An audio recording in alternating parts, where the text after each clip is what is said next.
పండు ఖర్జూరం మనకు సంవత్సరం పొడుగునా దొరుకుతుంది. ఇది న్యాచురల్గా ప్రకృతి ప్రసాదించిన ఫ్రూట్. దీన్ని మనం గింజ తీసేసి ఆ ఖర్జూరం ముక్కల్ని మిక్సీ వేసుకుని ఆ ఖర్జూరం ముద్ద ఇంట్లో పెట్టుకుంటే పురుగులు పడవు, ఆ ఖర్జూరం ముద్ద చెడిపోదు.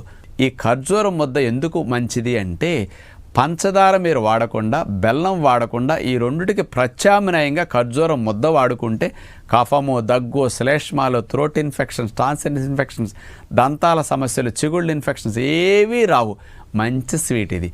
దీనిని మీరు వంటలు వండుకునేటప్పుడు వంటల్లో తీపికి ఇది వేయండి. పాలల్లో ఖర్జూరం పేస్ట్ ఇట్లా కలపండి. మరి ఎట్లాగే జ్యూసుల్లో ఖర్జూరం ముద్దను ఇట్లా పేస్ట్గా చేసి వేసుకోండి. స్వీట్లు తయారని ఖర్జూరం ముద్దను ఇట్లా వాడుకోండి. ఇన్ని రూపాయల్లో న్యాచురల్ ఖర్జూరం పేస్ట్ ఇట్లా ముద్దను ఇట్లా ఉపయోగించుకుంటే మంచిది.